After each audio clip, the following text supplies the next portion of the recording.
Ya. Y ya que me habló. Ahí usted le controla con la flechita adelante y la flechita atrás. Ajá. Buenas noches. Listo, ya lo escuchan ellos. Chicos, alguien active su botón para ver que están activos, por favor. Sí, sí, están escuchando, ¿no? Sí, Sí. ya. Procedamos Bueno, entonces. buenas noches, chicos. A estas alturas ya va a tocar decir buenos días. Bueno, vamos a empezar con la charla. Es sobre colestasis obstétrica, ¿no? Ustedes pueden encontrar en ciertos artículos o revisiones como colestasis intrahepática del embarazo, pero desde el 2011 ya se empezó a modificar esto como colestasis obstétrica porque es un compuesto diferente a la colestasis que se encuentra en el resto de pacientes.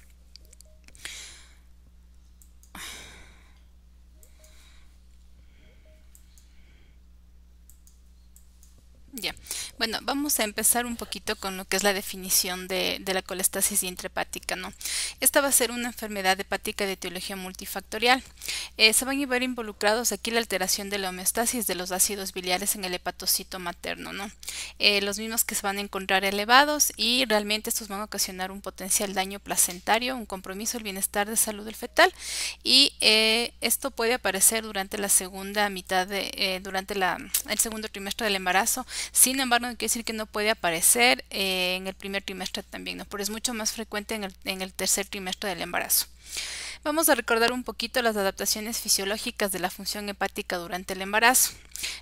Debemos recordar, como siempre les explico, chicos, los cambios hemodinámicos son muy importantes para poder entender esta patología, ¿no es cierto? Por ejemplo, vamos a encontrar aquí la globulina. La alfa y la beta se van a encontrar la una disminuida y la otra elevada. La hemoglobina al final del tercer trimestre va a encontrarse un poco disminuida por los cambios hemodinámicos que sufre la paciente. La bilirrubina no debe tener cambios, o sea, hay una variante es muy pequeñita, ¿no? No debe llegar a las 2N o no debe superarla. Las transaminasas realmente no deben haber cambios a nivel hepático, ¿no?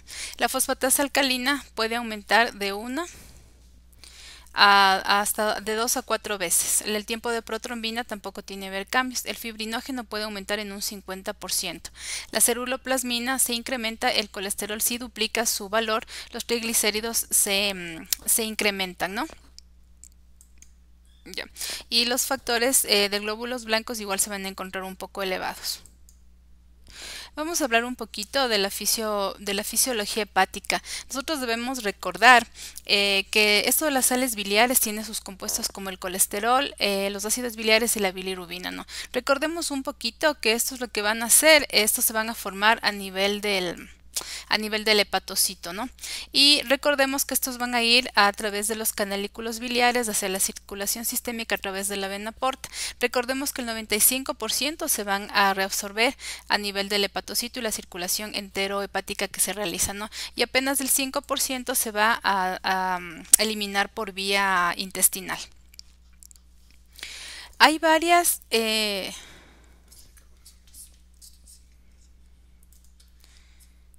Ya, hay varias teologías, ¿no? Que nosotros vamos a tener en cuanto a a este problema de la colestasis intrahepática durante el embarazo. Se habla mucho de factores genéticos, ¿no? Pero no hay nada descrito hasta la actualidad. Inclusive en una guía de práctica clínica del 2019 todavía no tenemos una esperen que se carguen las diapositivas, chicos. No tenemos una etiología clara, ¿no? Lo único que sí te debemos tener claro es que a nivel de la colestasis intrahepática lo que vamos a detener es una gran cantidad de ácidos biliares, ¿no? Lo que le va a llevar a la paciente a que tenga un prurito intenso.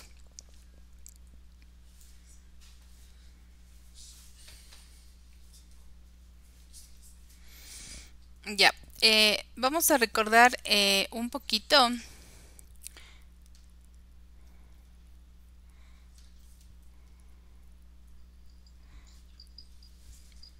Alguien está con su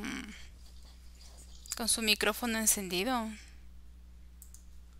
veo yo quién es. Ya le veo yo quién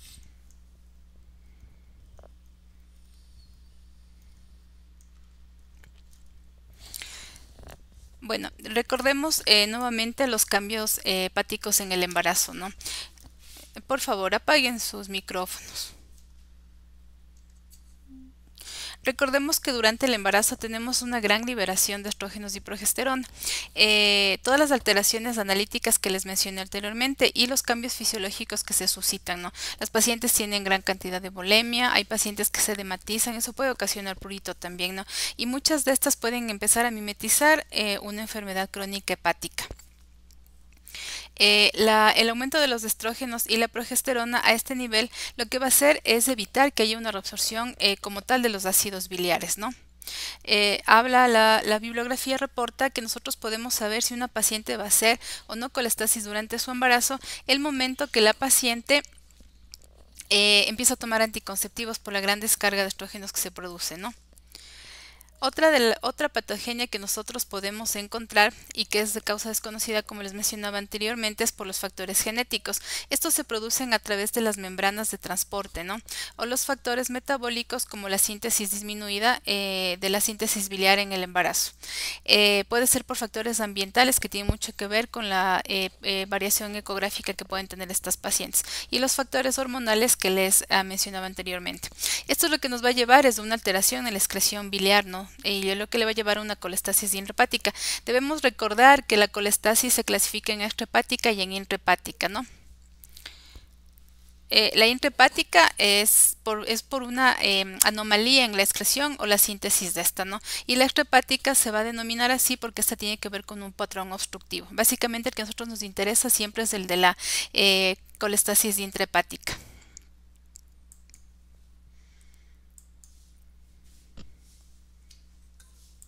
Sí. Me falta otro. Ya.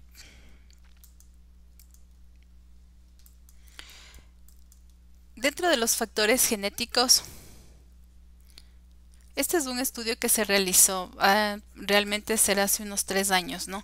Porque realmente no es que hay algo determinante en esta parte dentro de la patogenia, ¿no? Entonces lo que estamos hablando aquí es porque hay una alteración a nivel son unos receptores que funcionan a través de los canalículos que tienen estos, ¿no? Y se habla de que estos se encuentran disminuidos y por eso impide el transporte de los ácidos biliares, del colesterol y la fosfatidilcolina. Y esto lo va a hacer porque es medio de una bomba dependiente de la TPasa. Básicamente se habla de que se describen más de 10 mutaciones de heterocigóticas de estos genes, ¿no?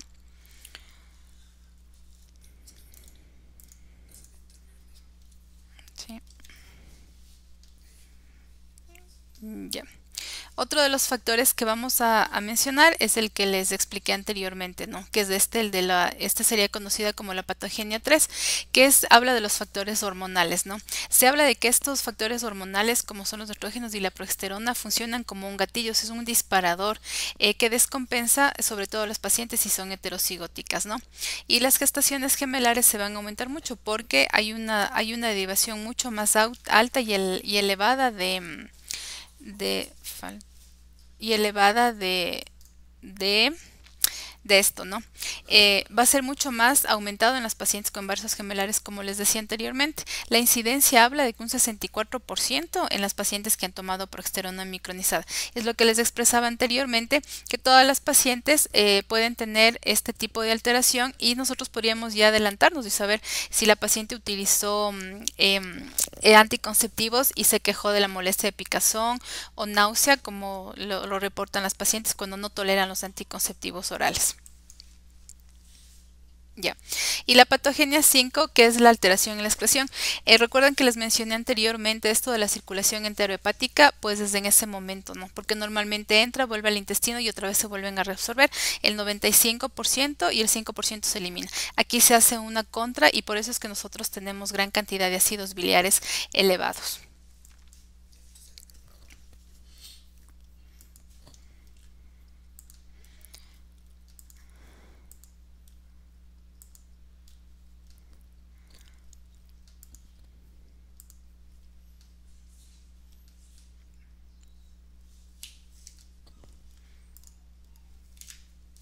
Ya. Y la que nosotros tendríamos como la parte funcionante para entender la colestasis es de esto del bloqueo del flujo biliar, ¿no? Porque aumentan las enzimas en la colestasis, se produce una citólisis, aumentan los ácidos biliares en el suelo materno y aumentan los ácidos biliares en sangre fetal. En este momento el feto tiene una gran, pese a que es una parte inmadura, su parte hepática, ellos pueden eliminar esta parte de ácidos biliares, pero dentro de una producción normal. Cuando se produce una exagerada producción o no hay una reabsorción como debería serlo, entonces estos empiezan a alterarse a nivel fetal, ¿no? Entonces aumentan las enzimas de la colestasis, se van a ver involucradas también un aumento de la TGO y la TGP, porque estamos hablando de que estos, al ser unos jabones, van a ocasionar un deterioro y una necrosis y una apoptosis a nivel de las células, ¿no? Aumentan los componentes biliares, pero siempre va a ser más a expensas de la bilirrubina directa, ¿no? Y por eso la paciente puede presentar ictericia, coluria, acolia y prurito. Vamos a tomar en cuenta que el signo patognomónico que puede tener esta paciente va a ser siempre el prurito plantar, el prurito a nivel de la barriguita, pero lo que debe ayudarles a diagnosticar o poder entender que es una paciente con colestasis es que esta paciente no va a tener no va a tener la presencia primero de eritema o de abones que se presentan, ¿no? Entonces nosotros podemos hacer el diagnóstico ahí. Y básicamente los ácidos biliares que circulan por sangre fetal, imagínense, están recorriendo el 95%, es un montón para ese pobre feto, y básicamente a nivel fetal es lo que nos va a ocasionar. Nosotros debemos recordar que dentro de la circulación fetal los ácidos biliares se encuentran muchísimo a nivel de las vellosidades coriales. Esto es lo que van a provocar es un vasoespasmo, ¿no?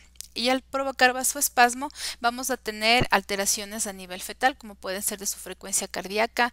Los bebés pueden eliminar meconio, pueden tener asfixia y también muerte intrauterina, ¿no?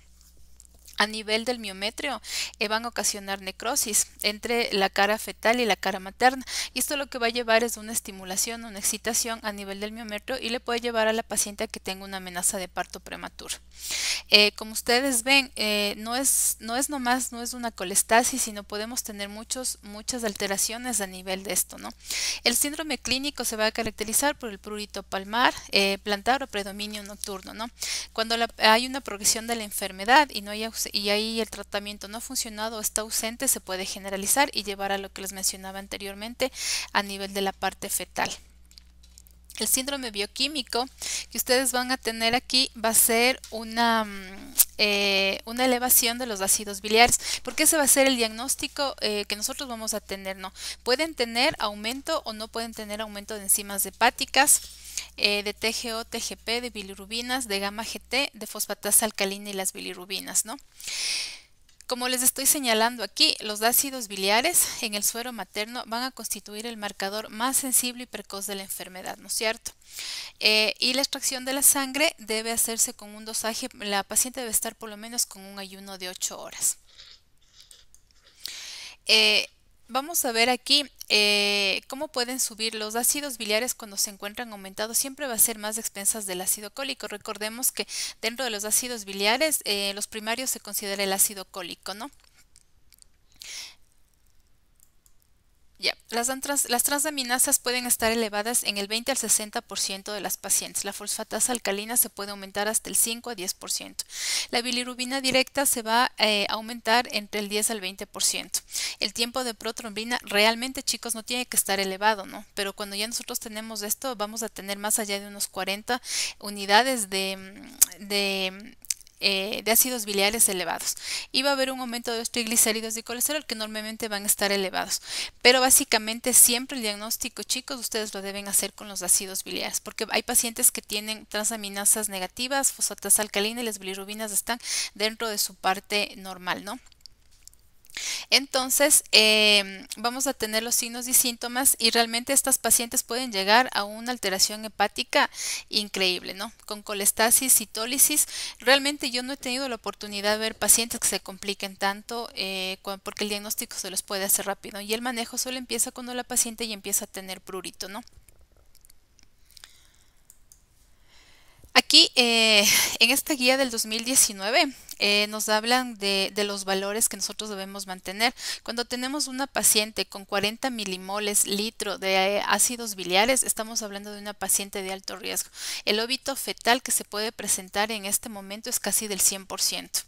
De riesgo mediano cuando se encuentran los valores entre 20 y 40 milimoles litro, y de bajo riesgo cuando se encuentra entre 10 y 20 milimoles. Nuestro diagnóstico va a ser cuando los sales biliares se encuentren en los mayor a los 10 milimoles, ¿no? Pero sin embargo, cuando yo les explico, las tablas son muy buenas para poderlas manejar, pero si nosotros vamos teniendo ya valores de entre 5, 6, 7, también tenemos que valorarle a la paciente cada semana, ¿no? Para identificar si es que la paciente no va a aumentar sus valores o se estandarizó o se hizo una meseta en ese momento, ¿no? Y las pacientes con categoría especial, que van a ser, dependiendo sus valores, si las pacientes tienen o no antecedentes de colestasis en sus embarazos anteriores, si tuvieron fetos muertos, y algo muy importante que se va a presentar en el 50% de las pacientes es en las pacientes que tienen hepatitis, ¿no? El tratamiento que vamos a realizar en estas pacientes va a ser siempre, el objetivo es disminuir las ácidos biliares, ¿no es cierto? Hasta completar la madurez pulmonar. Las opciones que vamos a tener son los antihistamínicos, que ustedes ya lo conocen, ¿no? Que puede ser la loratadina con 10 miligramos, porque lo que más le va a molestar a la paciente realmente es el prurito que va a tener, ¿no? El ácido ursodesoxicólico, que va a ser el principal medicamento que nosotros vamos a utilizar. Hay personas que utilizan la dexametasona cuando no hemos tenido el uso de antihistamínicos, ¿no? Otros fármacos, como puede ser la desclorfenamina y la maduración pulmonar, que eso tiene que ser efectivo en toda paciente, sobre todo cuando nosotros tenemos un antecedente o la paciente se encuentra dentro de una amenaza de parto prematuro, pues tenemos que aplicar maduración pulmonar, ¿no?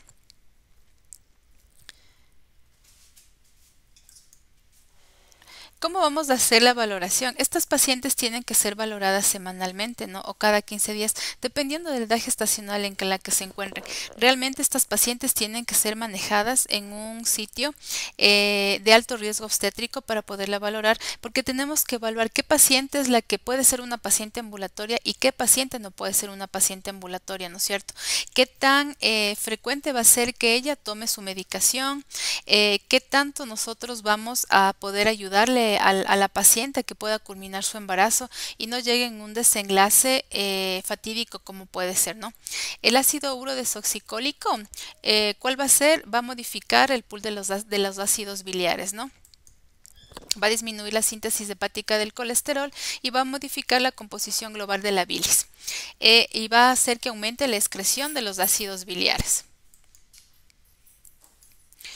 La respuesta que nosotros vamos a tener en todo esto, y vamos a tomar como una respuesta satisfactoria al tratamiento, cuando se disminuyen los ácidos biliares en el 50% más a la semana de haber iniciado su tratamiento. Y vamos a llamar una falta de respuesta al tratamiento cuando no haya descensos de los niveles de ácidos biliares o los valores se encuentren en meseta, o al contrario, que aumenten al 50% respecto al último valor del tratamiento.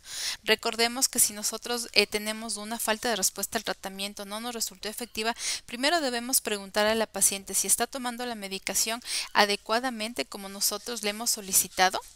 La paciente se está pegando a su manejo, se está pegando al tratamiento, o la paciente no está cumpliendo nada de eso. Y ahí la paciente tiene que ser netamente hospitalizada, ¿no? Para nosotros poder utilizar las dosis del ácido urodesoxicólico, que es el medicamento, el efectivo para estas pacientes, lo vamos a dar entre 13 a 15 miligramos por kilo de peso con la paciente, ¿no? Que pueden ser hasta 900 miligramos diarios. Vamos a aumentar la dosis hasta 1200 miligramos diarios cuando la respuesta no sea la adecuada, ¿no? Los antihistamínicos, como les refería anteriormente, vamos a utilizar la loratadina en 10 miligramos día, ¿no? La clorfenamina también podemos utilizar en comprimidos de 4 miligramos. Nosotros aquí lo que tenemos es la loratadina, ¿no? ¿Cuáles van a ser los criterios para terminación del embarazo en estas pacientes? Siempre va a ser en base al seguimiento que vamos a aplicar en esta paciente, ¿no? Como ustedes ven, los ácidos biliares pueden ocasionar muchísimo problema a nivel fetal. Entonces nosotros vamos a hacer una monitorización bioquímica materna, valorando el perfil hepático, los ácidos biliares y los tiempos de protrombina. Recordemos que nosotros a nivel hepático vamos a tener la mayor cantidad de factores de coagulación, ¿no? Vamos a realizar monitoreos fetales y ecografías Doppler en los bebés para poder hacer un control semanal, ¿no? Vamos a valorar igual la insuficiencia placentaria en estos bebés. La cesárea o el momento de terminación del embarazo, chicos, pues va a depender siempre de la edad gestacional en la que nos encontremos. Recordemos que si es un embarazo, por ejemplo, y vamos a hacer un seguimiento en los embarazos de 28 semanas, vamos a hacer una valoración clínico y bioquímico cada 14 días, ¿no? Para poder evaluar si la paciente está yendo adecuadamente con los criterios que les decía anteriormente, ¿no? Si nosotros vemos que la paciente no se está pegando al tratamiento, pues lo que tenemos que hacer con esta paciente es hospitalizarla, ¿no? Y vamos a pensar en el alta de esta paciente cuando se hayan estabilizado los valores séricos de la paciente en cuanto a los ácidos biliares. Cuando nos encontramos frente a un embarazo de 28 semanas, entre las 28 semanas,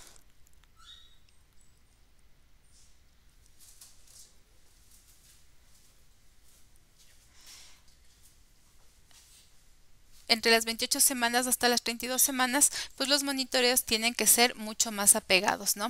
Tenemos que hacerlo cada semana en la paciente. Vamos a manejarnos como una paciente en el área de alto riesgo cuando sus ácidos biliares se encuentren mayor a 40, ¿no?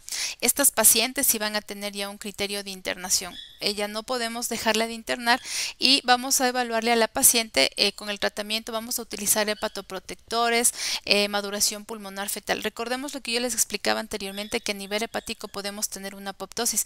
Imagínense si nosotros estamos con una paciente con 40 milimoles litro de esto, ¿no? Ya. Cuando nos encontramos con pacientes de alto riesgo con los valores de 40 milimoles y nos encontramos entre las 34 y 36.6 semanas, vamos a iniciar el tratamiento bioquímico cada 72 horas con ellos, ¿no? Vamos a manejar siempre con los valores bioquímicos de la paciente, ¿no? Los criterios para el alta médica de la paciente van a ser cuando se encuentren con los valores que les dije anteriormente, cuando hayan disminuido al 50% los valores de ácidos biliares, ¿no? ¿Cuál va a ser un criterio para la finalización del embarazo en este tipo de pacientes? Pues no podemos tener una fecha exacta para poder definir qué paciente va a terminar su embarazo, ¿no? Lo que debemos intentar es que las pacientes logren llegar hasta las 37 semanas de edad gestacional. Y el criterio de parto de cesárea pues se va a quedar con la paciente de acuerdo a la condición obstétrica que se encuentre en ese momento, ¿no es cierto? Si tendríamos una paciente de alto riesgo, mayor de 34 semanas y no responden al tratamiento, pues deberíamos finalizar el embarazo. Porque en definitiva, como todo problema hepático que tiene la embarazada, la corrección puede ser la terminación del embarazo. Estas pacientes entre sus 6 semanas posparto deben tener ya controles normales de los ácidos biliares y de las transaminasas si así hubiesen tenido elevadas, ¿no? La paciente que no se ha logrado compensar, hay que hacer un estudio mucho más amplio para poder definir si no tiene algún otro condicionante que no sea necesariamente una colestasis intrahepática, y hay que saber hacer una diferencia entre un HELP con estas pacientes y con el hígado agudo graso del embarazo, ¿no? Cuando nos encontramos con una paciente de mediano riesgo, de acuerdo a su valor que les expliqué anteriormente, vamos a terminar su embarazo a las 37 semanas y las pacientes igual con bajo riesgo a las 37 semanas. Dentro de la categoría especial que les explicaba anteriormente, vamos a tomar en cuenta cuál es la hepatopatía biliar que la paciente tiene para de acuerdo a hacer eso un manejo multidisciplinario con ellas. No, se empezó a pasar sola. Ya, no, ya terminé ya. Bueno chicos, si tienen alguna pregunta en esta parte, empezamos las preguntas.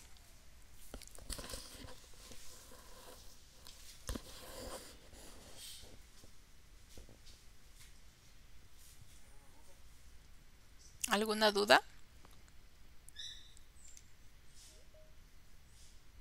Ya se acabó.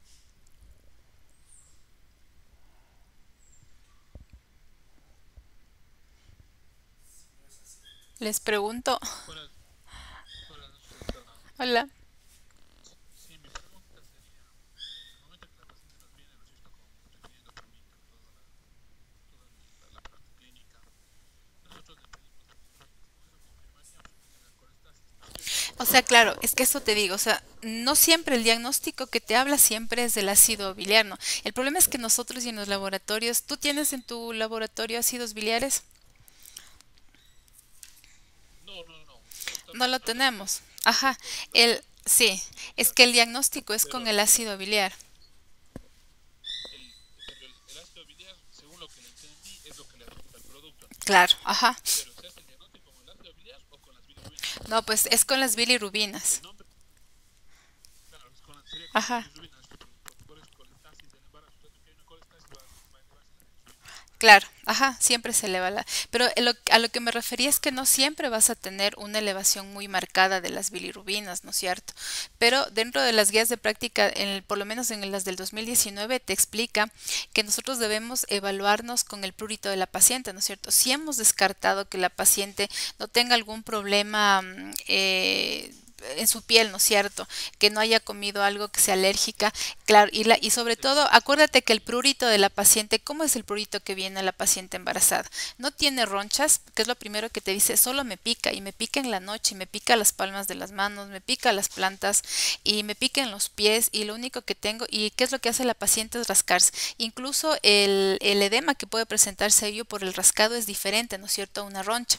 Es porque la distribución de los ácidos biliares es en general, no es solamente como por ejemplo por un abón, porque le picó algo a la paciente, ¿no? Entonces lo que te habla es que es una forma de hacer el diagnóstico, porque realmente nosotros a nivel de laboratorio no vamos a poder medir ácidos biliares, porque nosotros no tenemos a nivel país, y uno de los marcadores muy importantes son las bilirrubinas, pero sin embargo no quiere decir que si las bilirrubinas no se encuentran elevadas, no vas a poder hacer el diagnóstico, ¿no es cierto? Porque uno siempre espera que las bilirrubinas se encuentren más allá del valor que les corresponde. claro. Ujú. Pero al no disponer de los ácidos biliares, la medición de los ácidos La biliares, bilirrubina.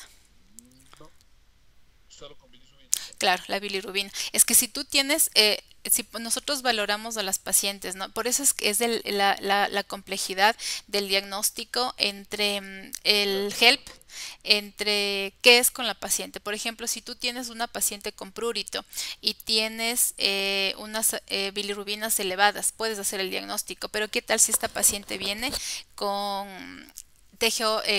¿cómo se llama? Con plaquetas bajas. ¿Cuál es tu diagnóstico? ¿Es una trombocitopenia incidental o entra dentro de un HELP incompleto? hay que estudiarle bastante. Entonces, ¿qué podrías pedir ahí? ¿Cuál va a ser la variante en ella, no es cierto? La LDH podría ser tu variante, ¿sí? Porque, por ejemplo, si hablaríamos de hígado agudo graso del embarazo y no tengo el laboratorio como tal, pero puedo tener los criterios de Swansea, ¿no es cierto? Que los criterios de Swansea son súper buenos para poder hacer el diagnóstico clínico, porque a la larga el diagnóstico de hígado agudo graso del embarazo es netamente por biopsia. Pero nadie de nosotros nos vamos a meter a hacer una biopsia en ese tipo de pacientes, Sí, ¿cierto? no, Y un marcador muy importante que vas a tener es la glucosa, ¿no es cierto?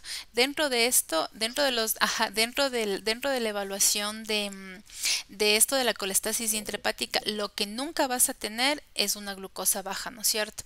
Porque el mandatorio en el hígado claro. agudo graso del embarazo es la hipoglicemia que tiene la paciente, ¿no es cierto? Sí, obvio. Ajá, entonces, claro, hacer el diagnóstico. Por eso cuando tú pides o tienes una duda, ¿qué haces? Pides bilirrubinas, pides gamma GT, pides fosfatasa alcalina. Los ácidos biliares debería ser el mandatorio para poder hacer el diagnóstico, porque de acuerdo a ese es el que tú vas a tener el pronóstico fetal inclusive, ¿no es cierto? Porque por medio de Claro, claro, bilirrubinas no claro. lo vas a tener. Y peor aún si la paciente está amarilla, o sea, nosotros ya podemos definir que algo más le está pasando a la paciente, ¿no es cierto? Pero uno tiene que ir guiado de acuerdo y hacer una. Yo les voy a mandar un grafiquito en el que ustedes pueden hacer les dan por lo menos una valoración clínica de qué voy a tener elevado y qué no voy a tener elevado durante esto de la colestasis con las pacientes, ¿no? Ya, ya, Ujú. ya. Es ¿Algo? todo. Ya, Muchas gracias. chévere. ¿Alguna otra pregunta? Buenas noches, mi doc. Quería consultarle acerca de la lactancia. ¿No hay ningún problema en estas pacientes en el posparto? ¿Y con qué método anticonceptivo nos quedaríamos? Porque se relaciona también el daño hepático con aumento de los estrógenos o con anticonceptivos orales. Ya, como les mencionaba anteriormente, sí, ¿no? Los valores elevados de estrógenos y progesterona es lo que le puede llevar a la paciente, ¿no? Pero sin embargo, con esta paciente podemos utilizar los criterios de elegibilidad 2 para los anticonceptivos orales combinados. Podemos utilizar con la paciente implantes de levonorgestrel y la píldora anticonceptiva de emergencia con la paciente, ¿no? Se supone que ya después de que termina su embarazo, tiene que haber ya entre las 6 semanas posparto máximo hasta las 12 tiene que haber ya una mejoría en la paciente, ¿no? Y vamos a utilizar los anticonceptivos como le corresponda con esto que te acabo de mencionar y ir evaluando a la paciente cómo va, ¿no es cierto? Si nosotros vemos que la paciente empieza nuevamente con su prurito, nuevamente con su náusea, entonces ya estamos seguros de que no le vamos a utilizar ningún método anticonceptivo ni a base de progesteronas y estrógenos, ni tampoco a base solo de progesterona y nos iríamos más bien por un método, ¿cómo es? Nos iríamos por un método de barrera, puede ser, o un dispositivo intrauterino. Ajá. Ujú. Doc, y este tipo de pacientes puede ser como en la preeclampsia, con ese antecedente, puede haber otra, en otra gestación, volver a tener lo mismo. Claro, si dentro de los factores o para catalogarle como una paciente de riesgo entra dentro del grupo especial porque tiene el 50% de posibilidad de volver a hacer lo mismo en su nuevo embarazo. Es que es más por los cambios hemodinámicos, ¿no? Que se sucede en esto, porque tú ves que muy pocas pacientes, la gran mayoría han utilizado métodos anticonceptivos y tal vez lo único que te demostraron y te dijeron es, ¿sabe qué? Me da náusea, me dan vómito, siento pesadez en el estómago. O realmente empecé a tomar los anticonceptivos y me pica, ¿no? Pero se exacerba mucho más es durante el embarazo, porque básicamente dentro de la fisiopatología que les expliqué, ¿cuál es el ser más perjudicado en ese momento? El bebé. El feto. Claro, el feto. Entonces, básicamente no es que es muy marcadora la paciente, excepto que sobrepase todos estos valores que les decía de 40 milimoles, ¿no es cierto? Porque eso quiere decir que las sales biliares están circulando donde no deben estar circulando. Entonces, eso, al ser es porque esto de las sales biliares es como un jabón, ¿no? Imagínate para que pueda hacer necrosis y apoptosis a ese nivel, es porque realmente no debe estar donde le corresponde, ¿no? Ujú. Durante la Ujú. lactancia, pues no tienes contraindicación para la lactancia porque los ácidos biliares de estos no tienen un paso, sino es más bien a nivel hepático, ¿no? Bien, mi Ujú. doc. Mil gracias. Ya, Sí, gracias, mi doc. ya, chévere, mi doc. ¿Alguna pregunta más? Sí, doctora, buenas noches. Yo tengo una consulta. Dime. No, Sí, te escucho. sí, doctora. Verá, en el caso de que la paciente ya sea diagnosticada como colestasis, estas pacientes tienen que ser manejadas en segundo y tercer nivel, no en el primer nivel, ¿no es cierto? No, O esta, sí sería. no, o sea, solo que tengas ginecólogo en tu primer nivel o tal vez médico internista o colega médico familiar para que te apoyes en este tipo de pacientes. Pero básicamente ¿cómo se llama? El manejo de esta paciente tiene que ser en un nivel superior, ¿no? Para poder evaluarle a la paciente porque ella va a necesitar ecografía de tercer nivel, va a necesitar valoración para ver si hay insuficiencia placentaria, para ver si hay alteración, cómo están sus arterias uterinas, o sea, todo lo que tú haces normalmente con una paciente de riesgo, porque esta es una paciente de riesgo. Desde que ya tengamos riesgo de óbito fetal en esta paciente, o todo lo que les mencioné anteriormente a nivel fetal, es una paciente que tiene que ser manejada ¿cómo se llama? En un nivel superior al que les correspondería a ustedes. Ya, doctora. Ujú. La mayoría de pacientes que yo he visto que tienen con diagnóstico de colestasis están manejadas en el hospital, pero nosotros nos toca hacer la visita domiciliaria. Por lo general les mandan a tomar el ácido desoxicólico, ¿no es Ujú. cierto? este tiene que tomar, por ejemplo, ¿hasta qué semana de gestación o tiene que seguir tomando durante la lactancia también? No, ya Doctora, doctora. no, durante la lactancia ya no, porque se supone que termina su embarazo y la paciente entre las 6 semanas ya finaliza. Pero sin embargo, no quiere decir que no debo manejarle a la paciente, no tengo que seguirle tratando a la paciente para poder visualizar si la paciente está yendo bien o no está yendo bien de acuerdo ¿cómo se llama? Como hasta poder evaluar. Mira que el manejo de esta paciente en el puerperio tiene que ser hasta las 48 horas post nacimiento del bebé, ¿no? Para poderle manejar a la paciente. Ya. Ujú. En el caso de que, por ejemplo, haya compromiso del bienestar fetal, o sea, hay que hacer maduración pulmonar, dice, ¿no? Y O en sea, el caso de... claro, si tú te encuentras con una paciente que está con amenaza de parto prematuro, tú tienes que hacer maduración pulmonar en esta paciente, aplicar el manejo que le corresponde ¿cómo es? Que le corresponde a la paciente, o sea, haciendo todo uteroinhibición como le corresponde a la paciente. Ya. Pero la mayoría de estas pacientes en donde he visto que tienen el diagnóstico de colestasis han terminado en cesárea, la mayoría de ellas. Pero, ¿cuál ha sido su condicionante? Porque la verdad, yo asumo que haya tenido la paciente ¿cómo es? Haya tenido algún compromiso que sea una causa obstétrica, porque realmente la vía de determinación del embarazo no tiene que ser netamente una cesárea, ¿no? Tiene que ser de acuerdo imagínate si en esta paciente tú haces una cesárea y en algún momento se revierte y su TP y su TTP está alterado o no se evaluó bien la paciente. Yo no recomiendo una cesárea y ninguna guía te recomienda una cesárea, ¿no? Lo que te recomienda con la paciente es una evaluación y de acuerdo terminar su embarazo de acuerdo a la parte obstétrica que le corresponde para poder así hacer una cesárea, ¿no? Ya. Ujú. Bueno, eso es todo, doctora. Muchas Ya. gracias. ¿Alguna otra pregunta?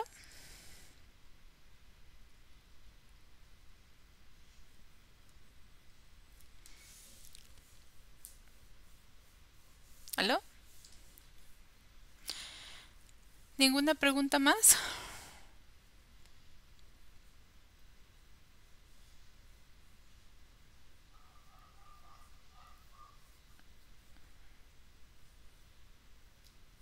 ¿Damos por terminada la sesión, chicos? Sí. Gracias, doctora, muy amable. La intervención suya fue muy valiosa y la experticia, muy amable, gracias. Gracias, chicos, a ustedes. Gracias, doctora. Muy Este es amable. un tema súper largo, es larguísimo e intenté condensarles lo que más necesitan ustedes saber en cuanto a la paciente, ¿no? Así es, sí nos ayudó bastante. Ya, Gracias. Muchísimas gracias, doctora. ya, a ustedes, gracias. Muy amable. Gracias, Ya, doctora. gracias.